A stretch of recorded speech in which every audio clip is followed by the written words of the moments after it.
Hey, good Sunday morning, everybody. Red Sox collector Dan McGraw here, making a mail week video. I've been a little slack this week. Haven't been able to really find a good time to make a mail day video. And my mail actually trickled in this week. I didn't get as much that I typically get in one shot, so I decided to just, especially earlier in the week, actually got more items yesterday and on, I think, Thursday, the 2 days that I got 3 or 4 items each day.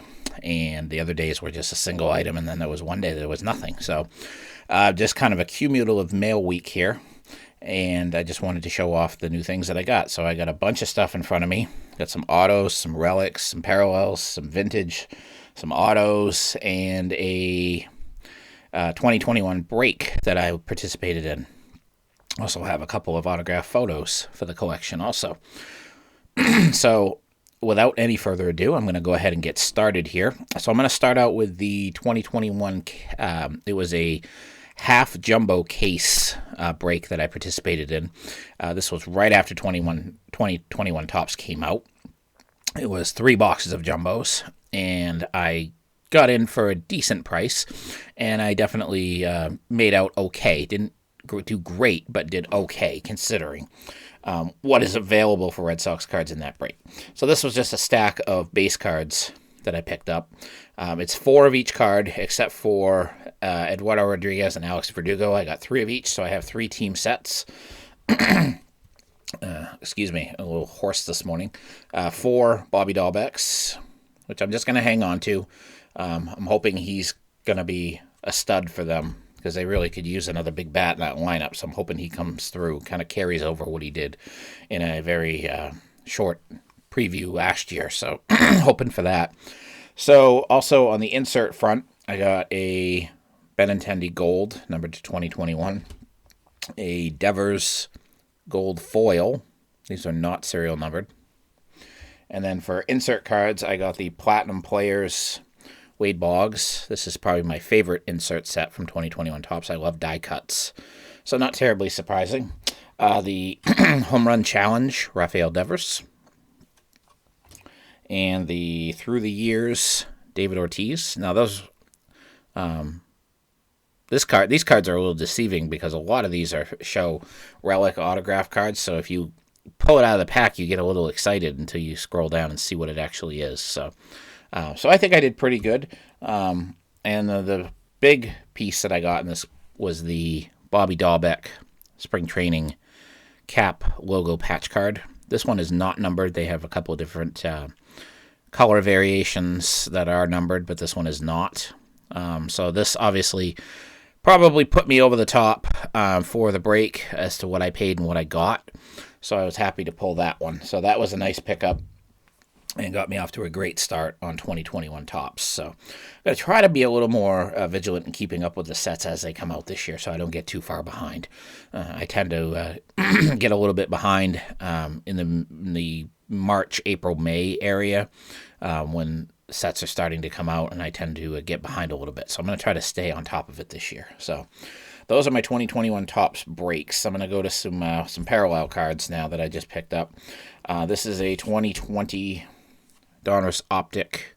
Don't know what the exact description of this card is. They make so many subsets. It's numbered to 99 of JD Martinez. Nice looking card. Nice shine.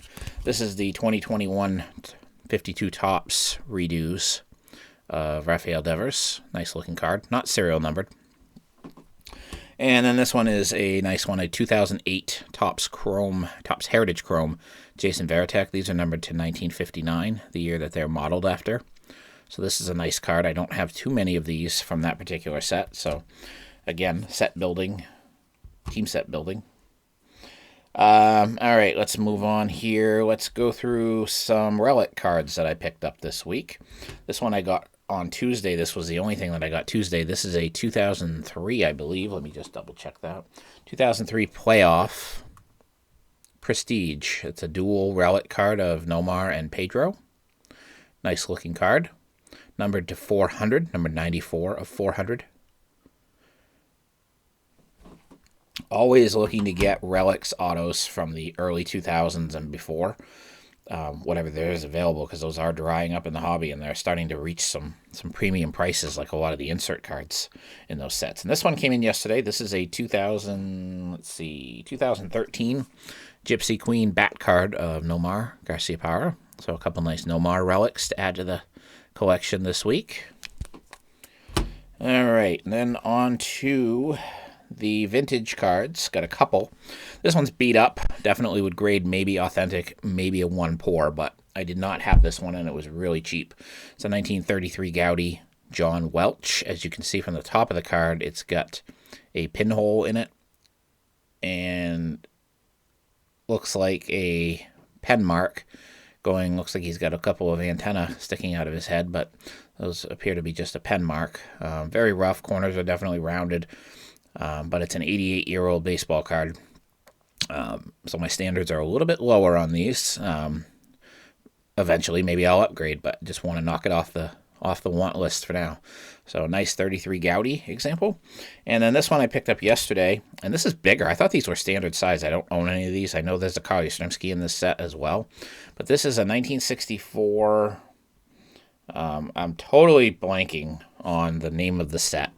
I think it's called Challenge the Yankees, because, of course, at the time, the Yankees were such a dominant franchise. This is of Dick Raditz, the Monster. It's a roughly 4x6 size card, and it looks to be some sort of a dice game with the numbers being 2 through 12, and has the instructions on the bottom. It has some of his personal bio information on the front. It's a little rough. It's got some rounded corners and no creases or anything. The back is just blank.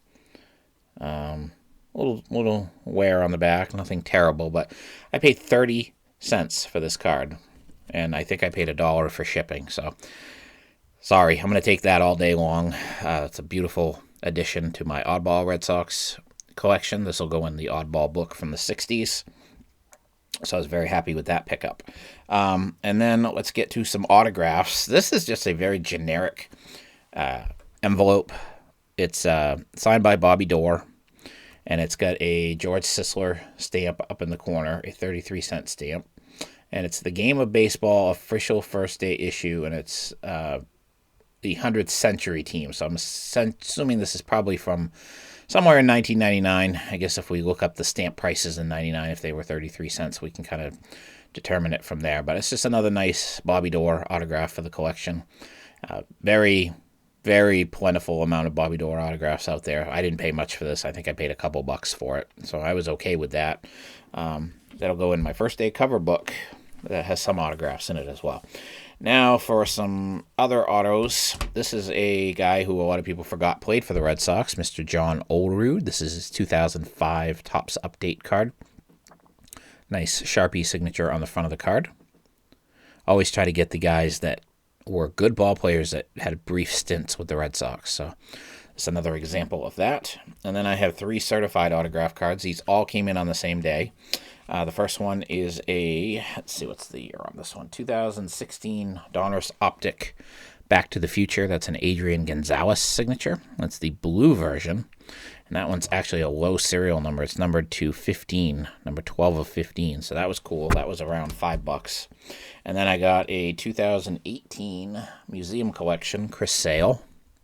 Trying to pick up some of his autos. Thought they might be a little cheaper than they are, but they still command decent prices, considering he hasn't pitched in a year. This one is numbered to 99, number 57 of 99. Typical Chris Sale signature with the big loops on the top and bottom. And the last one, another one of my favorites, Mr. Dwight Evans.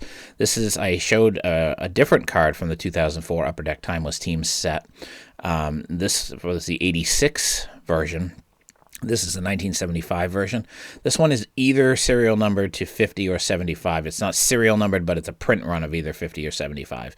So a beautiful Dwight Evans autograph. I'm looking at another Evans that just popped up on eBay too that's pretty low pop, and you don't see it all that often. I haven't seen one in a long time because I have been actively searching Dwight Evans autographs. So pick that one up for the collection too. Another beauty of Mr. Dwight Evans. And let's see. Let's get to these now. I've got 2 more items to show, it looks like. Seems like I had more than this, but a couple of autograph photos. And I almost forgot until I went to leave feedback that there was another. I bought 2 from the same seller.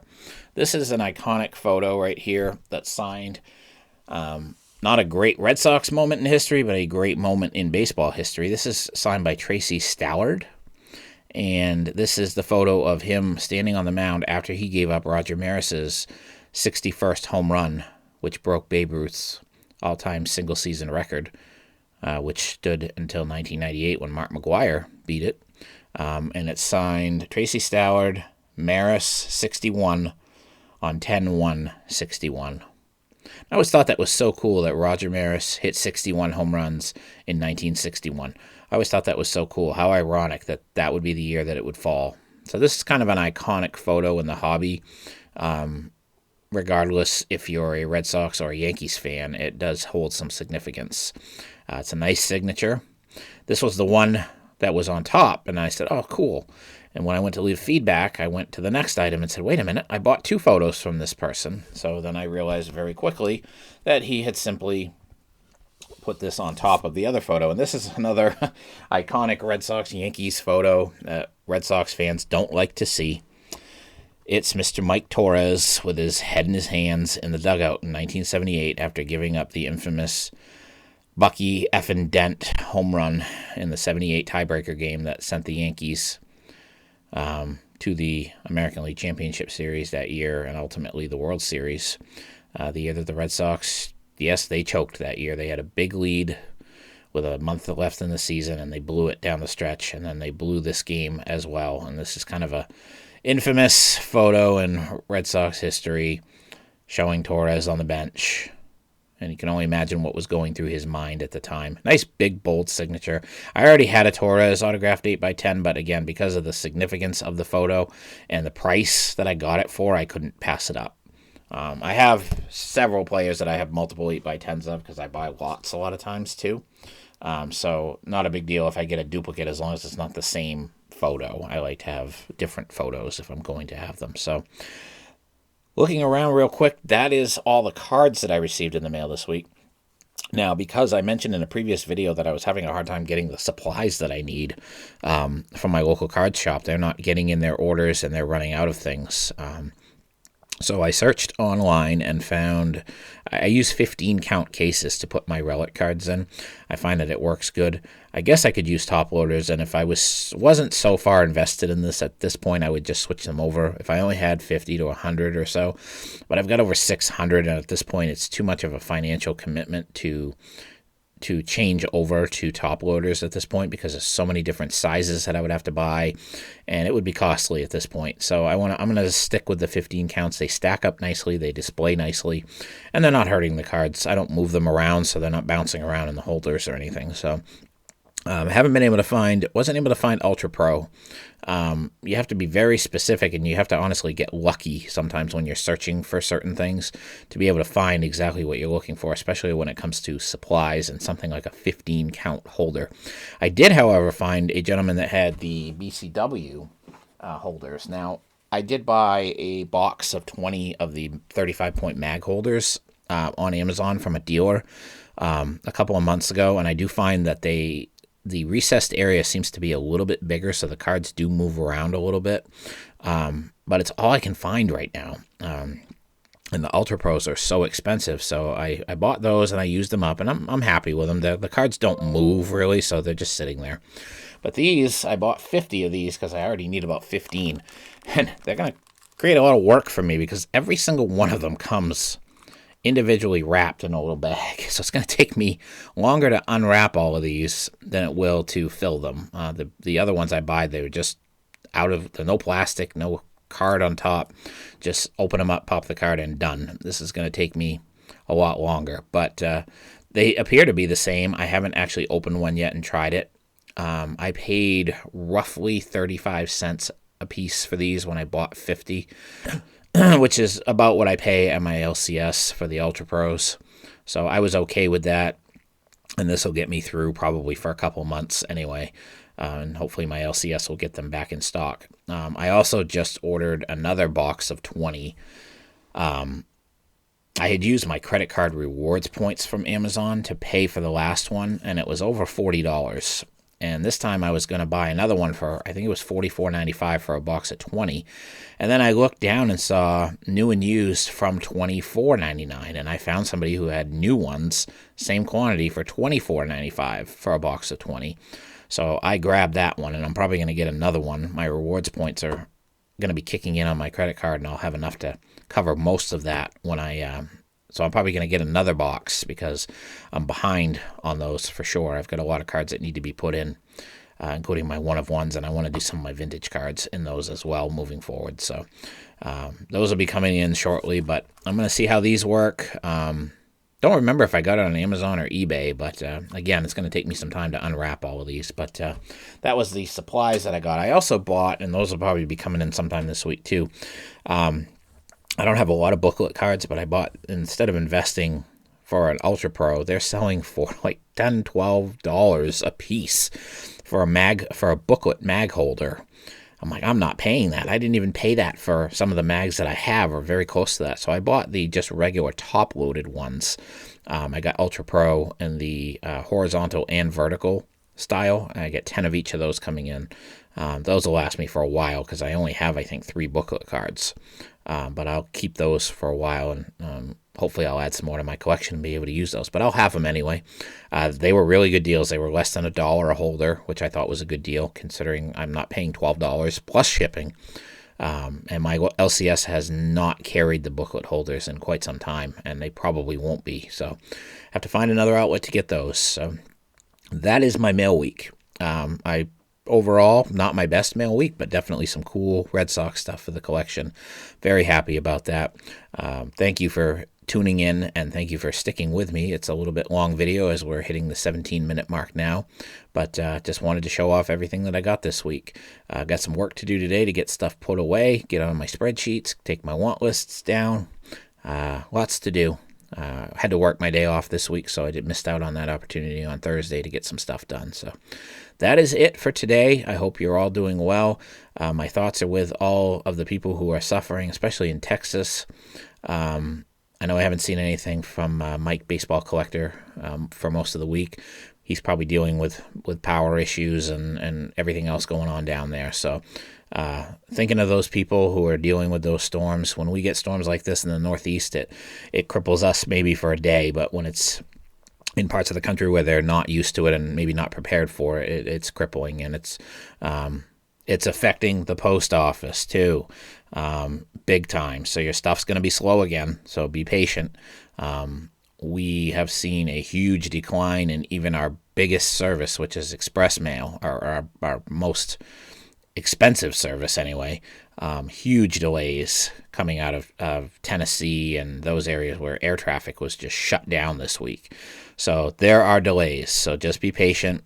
It might seem like it's Christmas all over again, but there are going to be delays. So all of you who make comments about how slow the Postal Service is and everything else, there's a reason for it. It's beyond the control sometimes of, you can't control what Mother Nature throws at you sometimes. So just be patient and be aware that there are reasons why things get slowed down. It's not because the Postal Service is incompetent.